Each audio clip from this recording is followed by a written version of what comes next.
नाजरीन अस्सलाम वालेकुम। आप हमारा यूट्यूब चैनल देख रहे हैं न्यूज़ हिंद।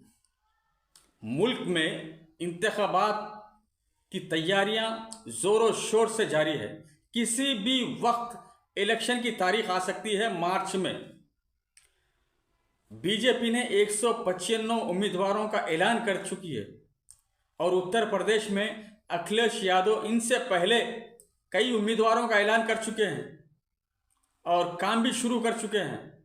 और वजीर आज़म नरेंद्र मोदी लगातार रियासतों का दौरा कर रहे हैं और जहां भी जा रहे हैं कुछ ना कुछ पैकेजेस का ऐलान कर रहे हैं। नाजरीन, बीजेपी को अब समझ में आ चुका है कि जीत इतनी आसान नहीं है जितनी 2019 में थी।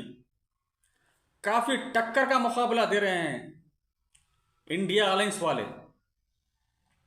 और महाराष्ट्र से भी किसी को टिकट इशू नहीं करी है बीजेपी। वहां भी उथल पथल चल रही है। वहां अलायंस में शिंदे के साथ बीजेपी है और अजीत पवार है। बीजेपी अमित शाह चाहते हैं कि अजीत पवार को और शिंदे को 7-8 सीटें दे दी जाए और बाकी का खुद बीजेपी के उम्मीदवारों को लड़ाया जाए, लेकिन ये लोग नहीं चाहते। ये लोग चाहते हैं आधा आधा। हो सकता है इनको मनवाने के लिए अमित शाह महाराष्ट्र जल्द पहुंचने वाले हैं। किस तरीके से सीटों का बंटवारा होगा महाराष्ट्र में, ये आने वाला वक्त ही बताएगा। कौन कौन राजी होगा और कौन कौन बागी होगा। नाजरीन, बीजेपी में कई लोगों का टिकट कट चुका है। अभी मंजर आम पे नाम आए नहीं ये लोगों के, जिन जिन का टिकट कट चुका है। जब मंजर आम पे आएंगे, बीजेपी सारे उम्मीदवारों का ऐलान कर देगी। जिन जिन का टिकट कटा है, क्या वो बागी हो जाएंगे? क्या दूसरी पार्टियों में शमूलियत इख्तियार करेंगे? क्या मोदी जी से नाराज है? क्या अमित शाह से नाराज है? क्या बीजेपी के कारनामों से नाराज है? ये आने वाला वक्त ही बताएगा।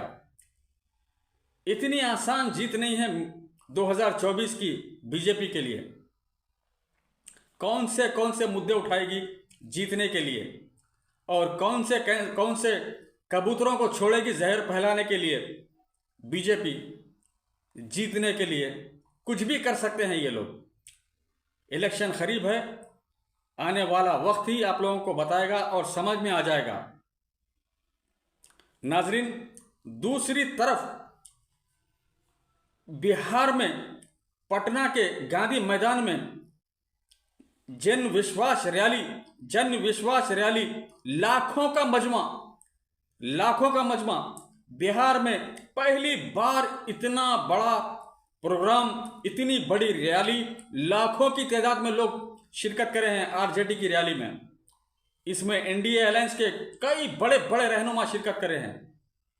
ऐसा लग रहा है पूरा का पूरा बिहार तेजस्वी यादव की मुट्ठी में आ चुका है, ऐसा लग रहा है। नाजरीन, लाखों का मजमा गोदी मीडिया इसको कवर नहीं कर रहा है, ना आवाम के सामने दिखा रहा है। गोदी मीडिया अपना काम शुरू कर चुका है। नाजरीन, टक्कर का मुकाबला है इंडिया अलायंस और बीजेपी का। नाजरीन, इस जलसे में पटना के गांधी मैदान में एनडीए के बड़े बड़े रहनुमा शिरकत कर रहे हैं। राहुल गांधी, खड़गे और तेजस्वी यादव, लल्लू यादव, राबड़ी देवी और सीताराम येचूरी सीपीआईएम के, और बहुत सारे रहनुमा इस रैली में शिरकत करें। लालू प्रसाद को सुनने के लिए लाखों का मजमा। लालू प्रसाद कहते हैं कि नरेंद्र मोदी हिंदू ही नहीं है, इन्हें परिवार का मालूम ही नहीं है, परिवार किस तरह होता है।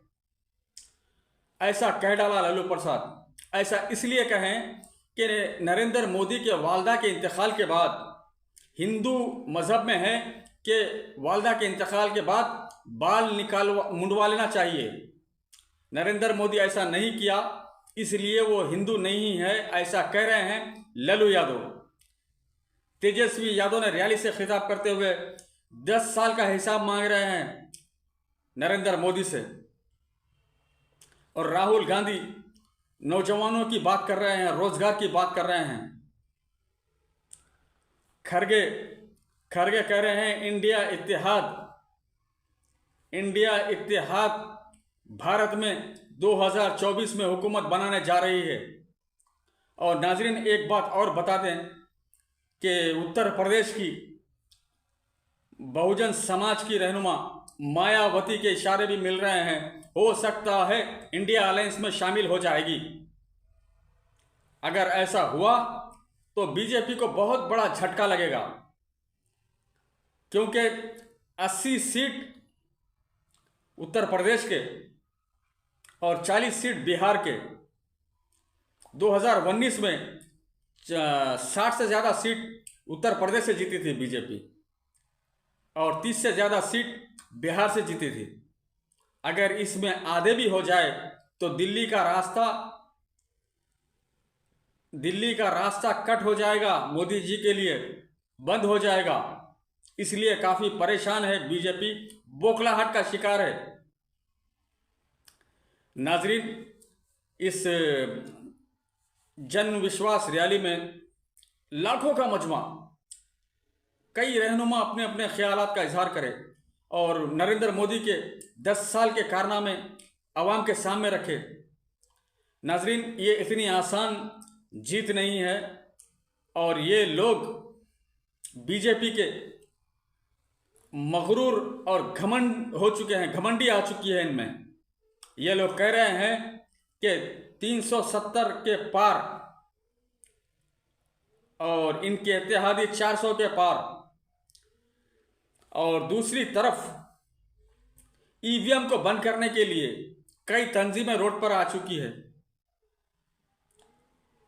ईवीएम हटाओ, बैलेट पेपर से चुनाव कराओ। नाजरीन, देखते हैं बीजेपी किस तरह ये चुनाव जीतती है और इंडिया अलायंस का कैसा मुकाबला करती है, ये आने वाला वक्त ही बताएगा। एक तरफ किसान का प्रोटेस्ट, किसान जिस जगह से आते हैं वहाँ 20 से 25 सीटों पर किसान अपना असर रखते हैं, वहाँ पे भी बीजेपी को धक्का लगने के आसार है। देखेंगे, आने वाला वक्त ही बताएगा। नाजरीन, ये थी हमारी वीडियो। लाइक करें, शेयर करें, सब्सक्राइब करना ना भूलें। अल्लाह हाफिज़।